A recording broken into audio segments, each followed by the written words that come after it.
the Beyond Sleep Training podcast, a podcast dedicated to sharing real tales of how people have managed sleep in their family outside of sleep training culture. Because sleep looks different with a baby in the house.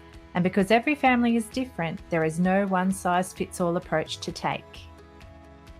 I'd like to acknowledge the traditional custodians of the land on which this podcast is being recorded, the Kalkadoon people.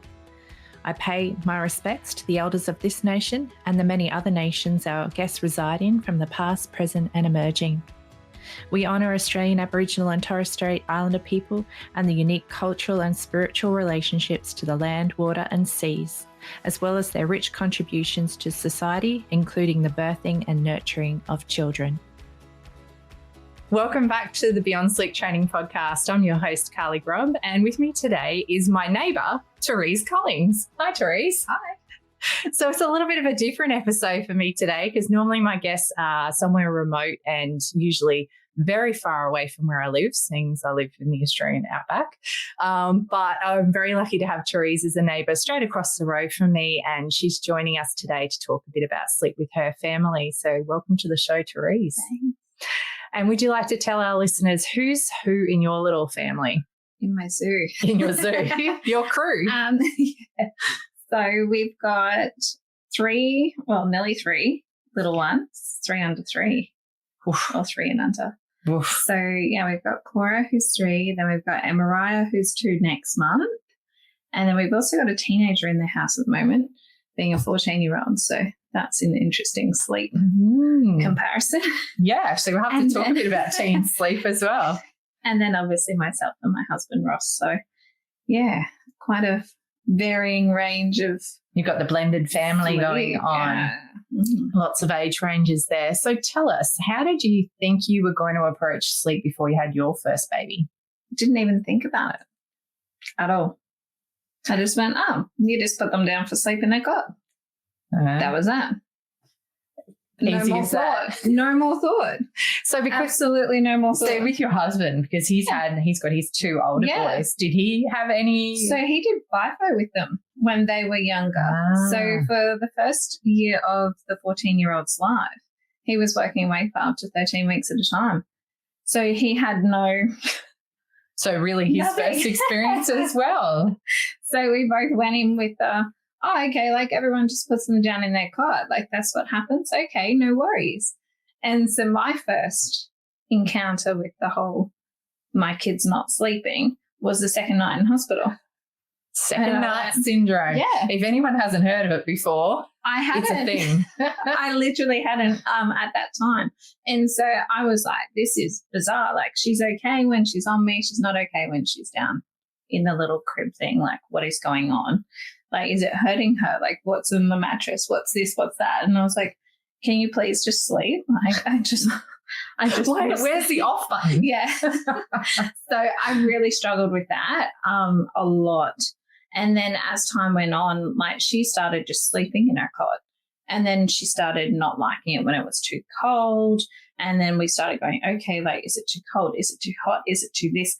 And we went straight to external factors. Yeah. So something's wrong with like around her that she's not sleeping. Just didn't even go, the kid just wants to be held. Yeah. And so did she let you know that in any... Oh, yeah. Yeah. She eventually let us know that very clearly, that you just have to hold me. I need some more cuddles. And then I kind of went, this is what this is. And then like I would just spend my time sitting on the lounge with her and she would sleep and I'm going, okay. And you'd wait, certain varying times and you'd start timing how long she was on you for and then go put her down and then she'd wake 20 minutes later and I'm like, I got the time wrong. Like go back, start again, try again. And no, just wanted to be held.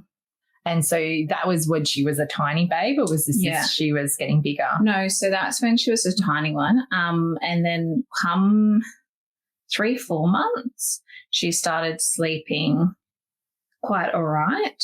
Like she was sleeping through most of the night because we started having to use formula when she was 10 weeks old. I could no longer breastfeed, so she was always like she lacked the bottle and then she'd have her dummy and come 3-4 months, she was pretty in her little routine. Yeah. She would feed on me to sleep, and then I'd put her down and she was fine. Beautiful. And I love that too. So like with bottle feeding for your babes as well, did you find holding them while you fed them was a great way to make sure they got their snuggles in? I was kind of like, how do you feed any other way? And people would be like, oh, just put them in the cot with the bottle. I'm like, I don't know how you do that. Yeah, and you miss out on the cuddle. But I was like, how do you know that how much she's had, and how do you know that she's actually drank it and it's not all through the cot? And like, I was like, I can't do that. You can't just chuck her in the cot and go, there's your bottle, see you later.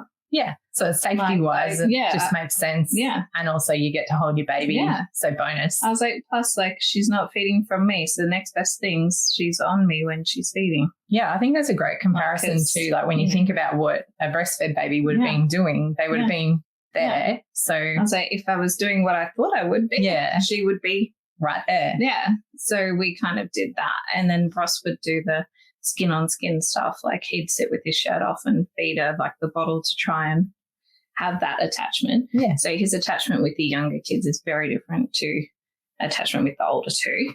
He's definitely had a lot of a challenge in developing that.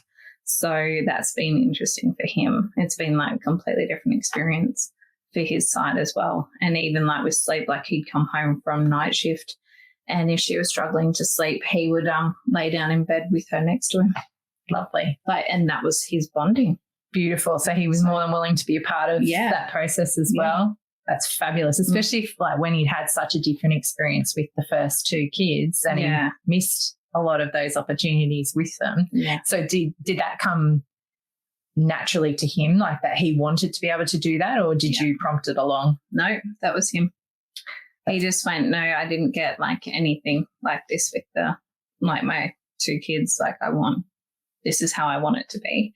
He was very much like, it's your body, it's your choice around how you birth and everything. He's like, I would like to breastfeed. Like I'd like our kids to breastfeed. That was his one thing where he kind of went, I know it's your body, it's your choice, but that's my input in that space. And I went, I'm fine with that. Unfortunately, she had other ideas. And that was just a very messy time. And then, he would feed the bottle, but he always did it in a way that was more focused on the connection than just here's your bottle. Beautiful. Because it's so much more than food, isn't it? Regardless of what's going into babe, whether it's breastfeeding or formula feeding, that the whole experience of being fed is meant to be an experience. It's not meant to be just putting food into a body. Exactly. And then, of course, because there's so little, most feed to sleep. So it's like that's their comfort. And safety and everything. So I love that. I love that it was like understood amongst the pair of you that that's what she needed and that's what was going on there. So you could actually protect it, I guess, especially when you're hearing from other people that just put them in the cot. Oh, well, I'm pleased that you're both on the same page for that. And so you said that she was sleeping through pretty early on. Yeah. Did that change for her through times when she was developing or anything like that? Yeah, like if she was teething or anything like that, she'd wake a few times during the night. Some nights, like there were a couple where Ross literally put her in the pram and was walking her around because she wasn't happy being held, wasn't happy being rocked, wasn't happy being anywhere. And he was like, oh, like, I don't know what else to do. So we'd go and get the pram and he would literally walk laps around the house with her in the pram.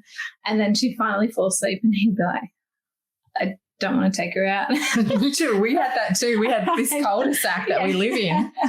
With a couple of our babies when it was just nothing else for it. Yeah. We'd take them out, lappies, and then you get that nerve-wracking back across the threshold. Can I stop yet? Yeah. And I was like, I don't like this. This is like way back at the beginning where I was timing and stuff. I was like, I'm not doing this. Yeah. I can't do this. Well, and you kind of stress out thinking that, if I start this, they're going to want me to do it forever kind of feeling. Well, because that's what everyone tells you. Like, don't get them used to that. And it's like, don't get them used to what? Like they need that in that moment. It's like, it's just not forever, is it? No. Whereas now we're kind of like, whatever, go away. It works. Like, we're good. And like sometimes it's frustrating because it's like, when you've got 2 or 3, that need you. It's like, hang on a second. Yeah. I'll just do this and then I'm there, like, logistics. I'm coming. Like, it's okay. Yeah. But it's a challenge. But at the same time, the frustration around people going, oh, don't do that. Or like, oh, you shouldn't do that. Oh, we used to just do this. And it's like, okay, thanks. Yeah. Thanks for the tip. We're good. Yeah. Pretty much. And in a nice way. Yeah. And so during the day, what were her sleeps like generally? Where were they and how was she managing that? At the beginning, she would sleep for 4 hours at a time and then she would wake. And I used to think it was ridiculous. Wow. Like, not enough. I was like, oh my God. Because everyone said that. Meanwhile, everyone's listening going, holy hell, moly. That's like the dream baby. Yeah. Yeah, I know that now. But at the time, like, because I was never interested in being a mom. It wasn't my thing. Your thing. Nah.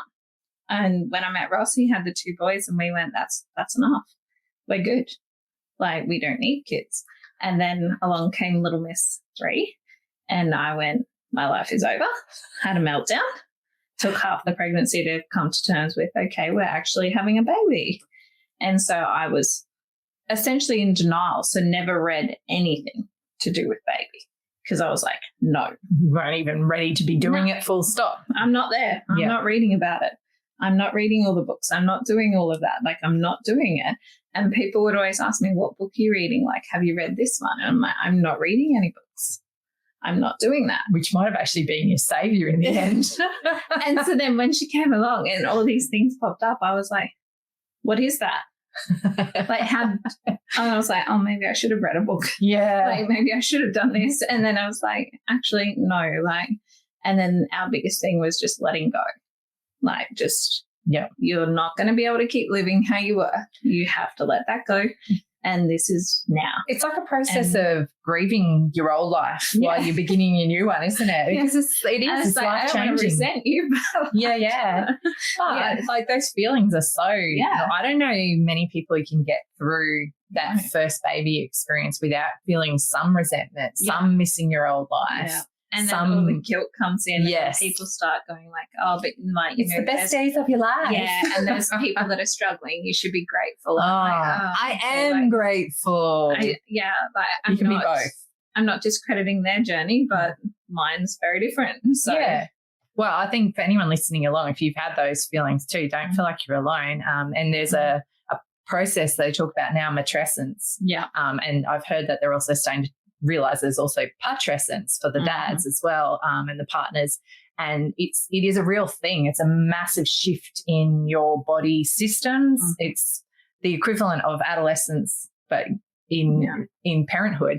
And so in that time, you're going to go through massive upheavals, including feelings of missing your old life. Yeah. But the good news is it's a process and you come out the other end of it. And there is an end. Yeah, there is an end, but it doesn't take you back to your old life. No. That person's now different. Gone. Yeah, you've changed. Yeah. But it will end up being a richer version of you. So that's it. The narratives around getting your old life back or that doesn't whatnot. Happen. It's like a bizarre goal to set yourself up for because it's failure. Well, it literally doesn't exist anymore. Like it's failure. Yeah. And like that's not pre-kid you's not around anymore. No. So but no, at all. That's good. Yeah, that's your grief. So if you're still in the process of grieving, sorry if we've just been a bit harsh on the reality of it all, but you're not alone. I definitely felt it heavily and Teresa's felt it. Yeah. And I don't think there's many people out there who haven't had that to an extent as well. And that's also in your partnership, isn't it? Yeah. So you kind of grieve that. Your whole relationship changes. Everything changes. And it has to. Yeah. If it it has to. It's not because you no longer look at each other and just go, oh, like we're so romantic, we're this, we're that. It's now I just changed the last 10 nappies. You're on, like that's a you. Or like, I've just been rocking for 2 hours. This next lot's yours. The baby's yours. Yeah. Like, it becomes like no kiss at the door. How was your day? It's here's a baby. Here's a baby. See I'm having a shower. See ya. But yeah, it's also that. And I think relationships evolve through that time as well. Yeah. Like I know we've been through rough patches at times, but it's also understanding that it's part of the process. You're not necessarily doing anything wrong. and being able to ride those waves together is pretty important, I think. I think it's also being open with your partner, like acknowledging that, we are never going to be there anymore. Like, it's just not going to happen. There is the older children versions of couples and stuff too that you look like, the relationship evolves over the years. Oh, yeah. So like I know even my relationship now with my husband without kids being out of that baby stage. Different again. Because you can be. Yeah. It's not, we're not doing anything magical to have reconnected or anything, but we can, there's just space. Yeah. There's space for us to be reconnected. And, but we're really proud of how we managed to stick together through really tough times at times with babies. But anyway, so sounds like we first babe, big baptism of fire, but actually relatively cruisy little dude. Yeah. Not that you knew it. No. She was cruisy kid. Yeah, 4-hour chunks, woke, fed. At the beginning, she would take an hour and a half to breastfeed of a nighttime. I got told that was normal, no issues, all the rest of it. I'd never actually experienced a letdown. So looking back now, I'm like, I can see where the feeding went sideways. Yeah. But I didn't know it at the time because everyone was like, oh, you've got heaps of milk. You look like you've got heaps of milk. Because you can look like you have heaps of milk. And I was like, oh, okay, like you guys must know what you're talking about because you guys are working in a hospital. So surely if you're saying it. Yeah, but it wasn't what you were saying. No. And so, an hour and a half. So she'd be awake for 2 hours and then go back down for 4. So, but after having the 21-hour labour, I was just exhausted. So I just kept rolling into this lovely, messy exhaustion. Yeah. That never really resolved. No. So lasted for months. And obviously Ross was 7 and 7. He didn't have leave banked up because we were using leave for the boys at the time. So he had to go back to work 2-3 days after she was born, after I came home. Yeah. First baby. Yeah. Oh, ouch. And then my mum left the day after I came home from the hospital. So it was literally like you ran. Laboured, here's a baby. No recovery. Everyone's out. Oh my gosh, Terese, far from ideal. So that's where I kind of went, what do I do with this little crying thing? Yeah. Like, and you were looking at each other like, I don't know what I'm doing. And she's looking at you going, I don't know what I'm doing either. So we were like, okay, I was like, radio, well, we're in this together. So let's just try and make this work. Yeah. And so I struggled a lot with her as a newborn and working through all that. And then as time went on, I kind of went, this is easy. Like, why was I so... Because it was really hard and at the start. But just really, oh, it should be this way, should be this way, should be this way. I was like, this is... You were trying to keep up with the shoulds. Yeah. And people were always, you can do so much. Like, oh, we'll see you out all the time. Like, who says that? Like, what? Like, so many people were saying it to me. How are they? They must have been a long way out of having babies. I'd say so. They had to. Looking back, I'm like, you had no idea what you were saying. So, and then now, having second Bob, I was like, yeah, okay. Like, I know what to... It's familiar. Be comfortable with. Yeah. And so then that's when I paid more attention to the feeding side of things. And then I noticed when things were going a bit sideways and then we were able to pull it back on track and things like that. So I was like, no, now I'm confident.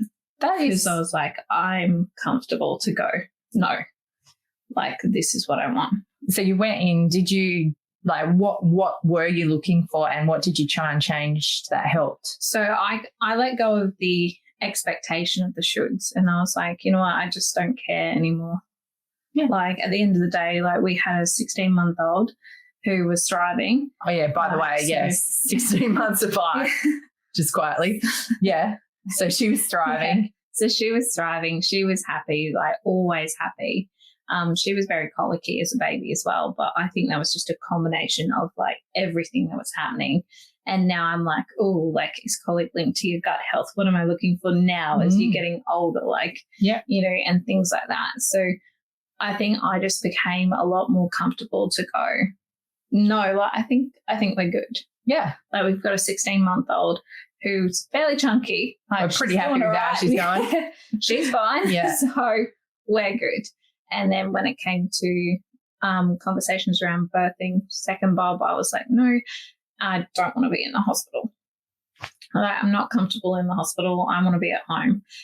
And so that's when they said, oh, you can do 6-hour discharge. And I was like, perfect. Sign me up for that. I was like, if everything's all good and I don't actually need to be medical monitoring, yeah, I don't want it. And they were like, oh, okay. Are you sure? I was like, I'm fine. So when they discharge you, do you get like midwife support at home, or how does that work? Yeah. So I'm part of MGP, so midwife group practice. So I get my assigned midwife as such, and they've got an off partner for when they're not on, then you get the alternate. So it works out well. And she comes around and visits every week for the first 6 weeks after Bob's born. Beautiful. So, and for anyone listening along too, like it's not on offer everywhere, but it is something that's been a proven model for best outcomes for mums and babies, is having a known midwife. More relaxed. Yeah, definitely. It's just and I gave birth here too, but I managed to dodge that. They never had the group practice up and running when I had my baby, so I missed it. I think they'd only just started it with so all 3 of our kids will be through MGP. Yeah, awesome. Yeah, because I'm pretty sure they only just started it with our first. So what's that? That would be 4 years ago. Yeah, for pregnancy. They were talking about it. And I think there was a gap in staffing or something when I had my third baby, because I remember like being so keen to access it, but I've only heard good things about it. It's a really great program. Yeah. So hopefully we're seeing more and more of that rolling out around Australia and the world, because it really is an excellent model for the well-being of families. Yeah. So it's really worthwhile. So with your second love, I'm wondering, how did it, like, did you approach or think you were going to handle it differently with her, and how did it go? Yeah. So obviously having first Bob, I was a little bit more prepared than no books and I can do whatever. It's fine. Like, just ignore it. It'll work itself out. And I had more of I'm just going to have to baby wear Bob a lot, and this is what I'm going to do, and this is how I'm going to manage having a toddler and a newborn, and that's just that. Like, it's going to be messy, it's going to be yucky. And I was already preparing myself for messy and yucky, as opposed to going, oh, it's just going to be like, hey, just pop in the cot. We just go sit in cafes. Yeah. That's what you do on that, apparently. Yeah. So I was like, no, that is not real. You knew the reality so of I it. was like, you knew it was going to be messy. Yeah.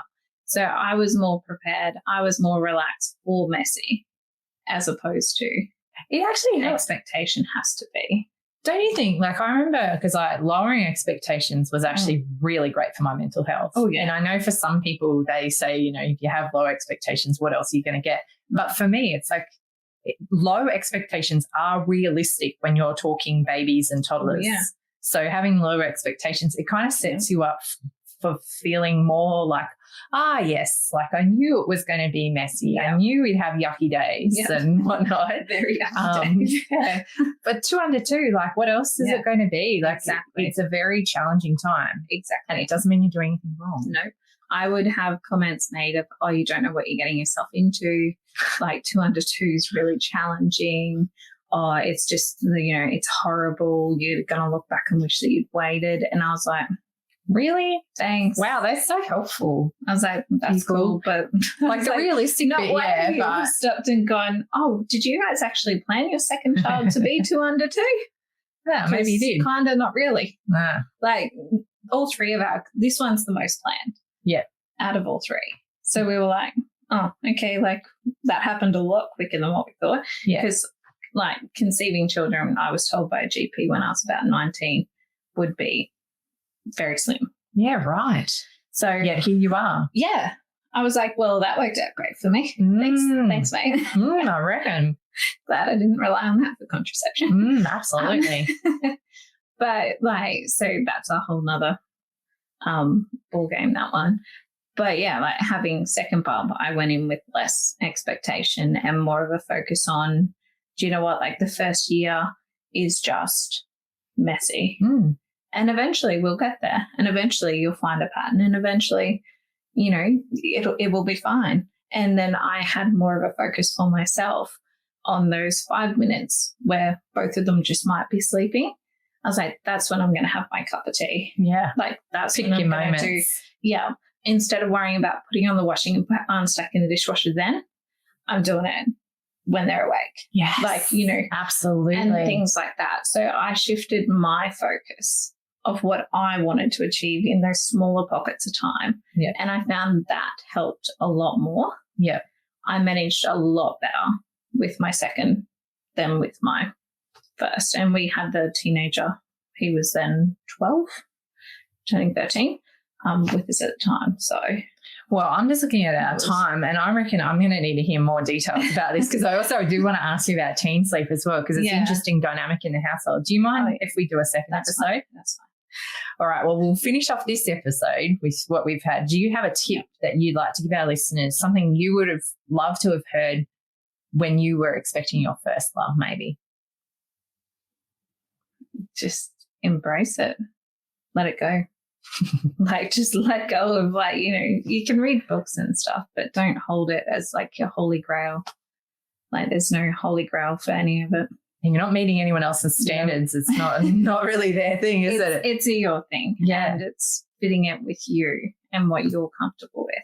And your babe, isn't it? Like you've got your own unique human. Yeah. It's not anyone else's. They don't know what you're dealing with. Nope. So. And you'll learn them. They'll learn you. And you just, I don't know. It's kind of like, it's a journey. And it's one, like, when you meet your partner, do you just go straight to marriage? Like, you kind of have to get to know each other. Establish that, and that's essentially what you're doing. Falling in love. Exactly. Even if you're already in love, you fall deeper and deeper, and part of that is that familiarity. And exactly. And that's over time. Yeah, absolutely. Like, your baby's not going to know you sleeping in a cot. No, it's very true. I love that. That's, There's a lot of connection to be had in that sleeping time as well. Yes. Well, thank you so much for that first episode, Terese. I've absolutely loved chatting with you. I'm hoping everyone enjoyed listening along and taken a lot from that episode. Make sure you tune in next week to catch the second part of Terese's episode. Thanks for listening along. I really hope you enjoyed the podcast today. The information we discussed was just that. Information only. It is not specific advice. If you take any action following something you've heard from our show today, it is important to make sure you get professional advice about your unique situation before you proceed, whether that advice be legal, financial, accounting, medical, or any other advice. Please reach out to me if you do have any questions or if there's a topic you'd really like us to be covering. And if you know somebody who'd really benefit from listening to our podcast, please be sure to pass our name along.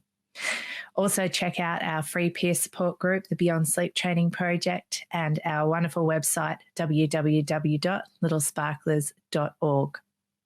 If you'd like even more from the show, you can join us as a patron on Patreon, and you can find a link for that in our show notes. If listening is not really your jam, we also make sure we put full episode transcripts on our Little Sparklers website for you to also enjoy, and fully captioned YouTube videos as well on our Little Sparklers channel. So thanks again for listening today. We really enjoy bringing this podcast to you.